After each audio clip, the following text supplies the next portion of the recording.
Welcome to rSlash Am I the Butthole, where a woman accuses another pregnant woman of intentionally having a miscarriage just to get attention. Am I the butthole for telling my daughter-in-law that she showed us who she really was on her wedding day? I'm the father of 4 children. In May, my son Neil got married to Debbie. Debbie acted terribly the whole wedding day. Straight up entitled and embarrassing. My oldest daughter was 3 months pregnant, and she hadn't told anyone because she'd already had 1 miscarriage. She was barely showing, and Debbie picked a tight-fitting bridesmaid dress. My daughter was super sick from morning sickness, and Debbie told her that she looked disgusting and to stop taking attention off of her. My other son, who was the best man to the groom, his brother, had his wife seated with some of his cousins across the room at the reception and not at the family table because she wasn't immediate family. We didn't know this until the reception, and we tried to have her move back to our table, and Debbie said, "No, it's my day." This caused a fight, and the best man left before the reception because his wife was snubbed. A few days after the wedding, my daughter miscarried again while Debbie and Neil were on their honeymoon. Debbie felt like that was attention-seeking? Yo, what? Ladies, is having a miscarriage attention-seeking behavior? Yo, what did I just read? What was OP's daughter supposed to do? Just clench and hold it in for weeks until they got back from their honeymoon? Sorry, I got completely derailed by that. I was not expecting that line. Okay, back to the story. My wife, children, and spouses normally rent a house by the beach for Labor Day, and because of continued bad blood between Debbie and the rest of the family, they are not invited. All 3 of my other children basically said that if Debbie comes, they aren't going. So Debbie and Neil got the axe. When Neil asked me about it, I told him, Debbie showed us who she really was on her wedding day. And don't expect many invites from the rest of the family to do things. Neil was pissed, saying that it's not fair that she's feeling left out because she saw on social media where all the girls, including the snub sister-in-law, her mother, and my wife, went to the Barbie movie dressed in pink, and she felt left out. Now he has to tell her that she can't go to the annual beach vacation, and she's feeling hurt. I told him not one person in the family wants Debbie there, and I'm sorry, but she can't come. My son had me on speaker, and Debbie started crying, saying that she can't believe how horrible we are, and she wasn't going to go anyways, and don't expect to see her at Thanksgiving or Christmas ever again.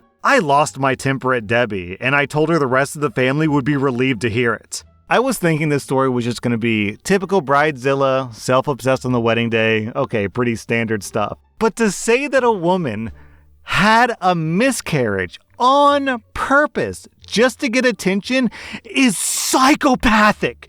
It is beyond nuts. It is crazy. This poor woman who's already had a miscarriage, so she's doubting herself, she's insecure, she's worried every single day. She wakes up thinking, oh God, I hope I don't lose the baby today. She's imagining her life with this child. She's shopping for baby clothes. Then, tragically, she loses her baby. She feels like less of a woman. She feels like a failure. She feels awful. And you think she did that on purpose? Are you nuts? I will say, though, something funny occurred to me.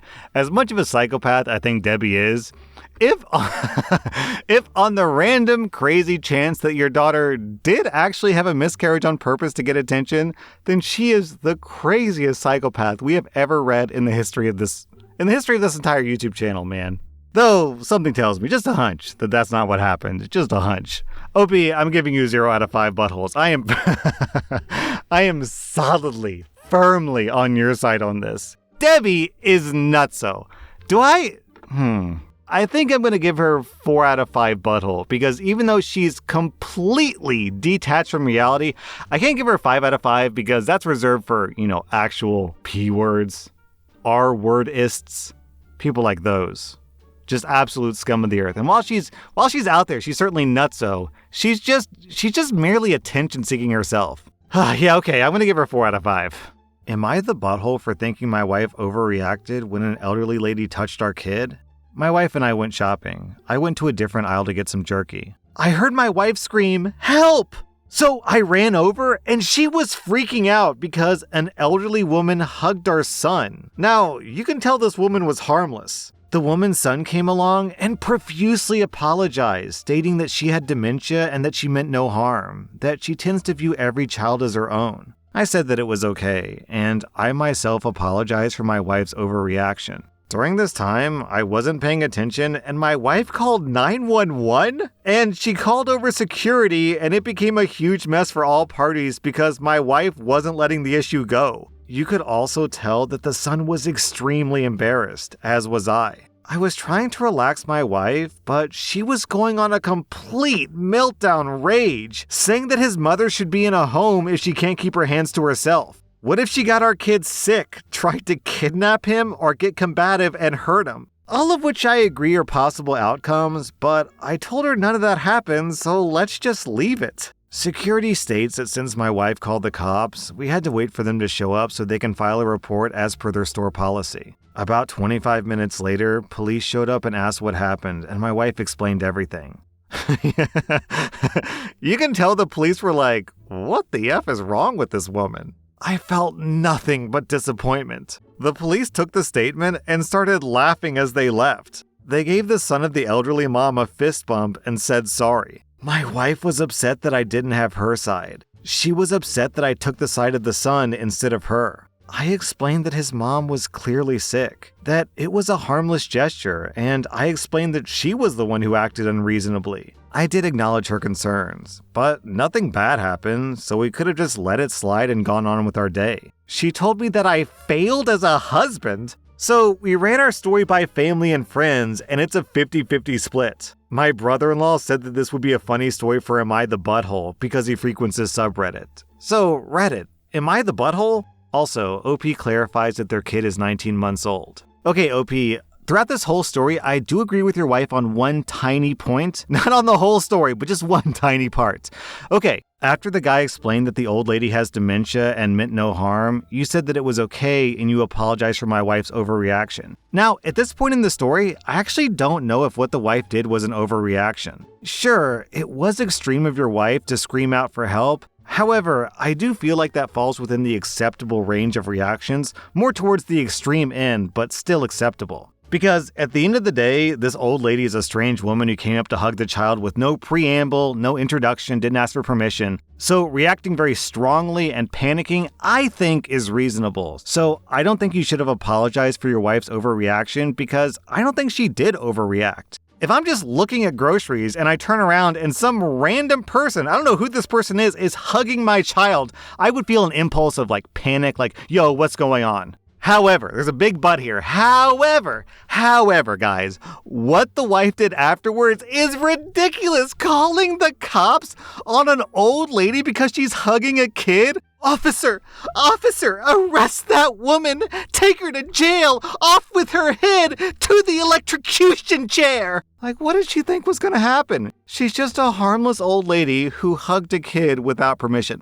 Now, she should have gotten permission, don't get me wrong. She really should have. But she didn't, and come on, it's not the end of the world. So, OP, I'm going to give you a very, very gentle 0.5 out of 5 buttholes because initially your wife didn't overreact. She reacted extremely, but not an overreaction. So apologizing for your wife's behavior wasn't exactly fair to your wife there. However, I'm giving your wife 2 out of 5 buttholes because calling the cops on a poor old lady with dementia is way overboard. Am I the butthole for yelling at my nephews until they cried and had to leave? My son recently died. I haven't moved his stuff other than keeping it clean. I usually leave the door to his room closed. I pick up and babysit my 2 nephews for around an hour on weekdays, since their mom, my sister-in-law, gets off work too late to pick them up. They're 11 and 13 years old. They're usually well-behaved, do their own thing, and sometimes even help me with chores. On Friday, I was cooking a very pungent soup, so I aired the whole house out by opening up the windows and doors. In hindsight, I should have left my son's room closed, but I think I opened it out of habit. When their mom went to pick up her kids, I went to get them, and I saw them messing around with my son's guitar. The older one was messing with the string screws, while the younger one was plucking at the strings. I admittedly freaked out a lot, and I raised my voice at them, which I have never done before. I said, "What are you doing? Drop that right now! What are you even doing in this room? Get out! Never come in this room again!" At that point, they started crying. I pulled the guitar away, and their mother came in. She tried to mediate the situation and console them, but I told them all to get out of my house and they left. The guitar was thankfully okay and not scratched. Their mom called me later to talk and apologized on their behalf, but told me that she thinks that we should all have a sit down and apologize to each other. She told me that I really scared her boys, and that although she thinks what I did was understandable, I overreacted in front of them. She told me that, at the end of the day, they didn't really do anything harmful, and that they deserve an apology from me too. I told her that I do think that I overreacted, but that I wasn't sorry because they could have broken my son's guitar. She told me that it's extremely cruel to ever raise your voice to children, and that I should be the bigger person. Was I the butthole for doing this? I gotta give 2 big thumbs up to the mother of these kids.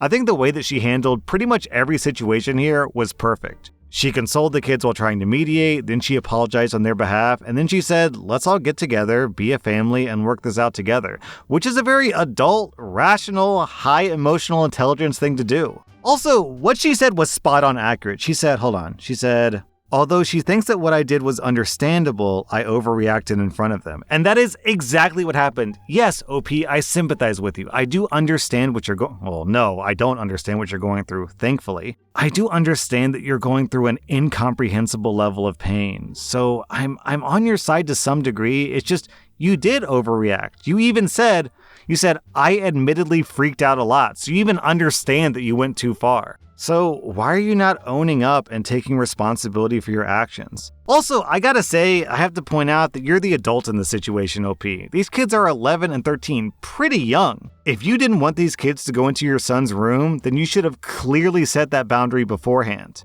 But instead of setting that boundary, you left a door open and expected them to just magically understand that they're not supposed to go into the room, which is not reasonable at all. So, gosh, I guess I could see giving the 2 kids 0.5 out of 5 buttholes because they should have asked for permission before doing this stuff, but also they're really young and the door was open, which is basically an invitation, kinda, so I can't really be too upset at them. Am I the butthole for laughing at my housemate when he suggested that I not shower on my period? I'm a 31-year-old woman and I live in a share house. One of his housemates, Jack, who's 30, has never lived with a woman other than his mother, but he likes to say that he's aware of women's issues and calls himself a feminist. For instance, he doesn't agree with the saying, no uterus, no opinion, because it's my job to be informed about any issue that could affect me if I become a father or a husband, which is fine until it came to this issue. So, like most biological women, I have periods. However, I cannot use tampons or cups due to a condition called vaginismus. What is vaginismus? It is the body's automatic reaction to the fear of some or all types of vaginal penetration. Whenever penetration is attempted, your vaginal muscles tighten up on their own. You have no control over it. So it's scared vagina syndrome? Interesting. So it's pads all the time for me. Yay! I know, shocking, shower during this time. Wow! I prepare a new pad onto a clean pair of undies, shower as normal, dry myself off in the shower, and then step straight into the undies. And obviously, I check the bathroom for mess. Jack has never complained, nor has anyone else, so I figured my system was working. Cue today. I can't shower for 48 hours due to a heart monitor test. I was jokingly complaining about how I was going to survive without my nightly shower, and Jack looked up confused and said, "How is this any different to when you're on your period?" I asked him what he meant, and he said, "Well, you can't shower on your period unless you use a tampon." And I laughed because I thought that he was joking. He's shown before that he's at least semi-educated on women, which he got angry at. Jack said, "Wait, well, what do you do?" And I slowly said, "I shower?" Jack said, "Without protecting my bathroom?" To be clear, Jack does not own the house. And then he went off. Apparently, my period is unhygienic. It can cause infection if left on the shower floor, and he was under the impression that I hadn't been showering for a week when I had my period or was using tampons. I said that due to various reasons, I can't use tampons, and he told me that I'm banned from showering when I'm on my period, which I laughed at. Which I did apologize for, and I said, I'm sorry for laughing, but the audacity of that statement. I told Jack that he has no way of enforcing this, nor would I be sticking to this, and he said, fine. Then every time you shower, you need to bleach the bathroom afterwards. To which I couldn't help but laugh again, apologizing but saying, we're in a share house. That's not reasonable when other people need to use the shower or use the toilet, and considering that I'm sure at least someone else pees in the shower, it's ridiculous to only enforce it on me. He brought that up and he said, nobody does that. I've never heard of that in my life. So I just had to walk away. Jack's been complaining to other housemates about this and saying that we need to watch out for me. And we all just think that he's absurd for banning me. But a couple of people think that I should at least try to compromise, so I'm confused. Am I the butthole? Oh man, some people are so entitled. If Jack's the one with the issue, then why doesn't he fix it? Why doesn't he bleach the bathtub? Why doesn't he avoid showering when you're on your period? Better yet, if he's so concerned about getting cooties from girls, why is he living in a house with other girls? Isn't it actually more common for men to live with other men than it is for men and women to live together in like a mixed co-ed relationship? You know, I'm not saying one is better or worse. I'm just saying typically don't women room with women and men room with men. So if he thinks women are so gross and icky with their period blood, then just go find some male roommates. OP, I'm giving you 0 out of 5 buttholes. I'm giving Jack 1 out of 5 buttholes because he's not really that much of a butthole, he's just really, really dumb. That was rSlash Am I the Butthole, and if you like this content, check out my podcast where I publish the exact same episodes. Also, hit that subscribe button because I put out new Reddit videos every single day.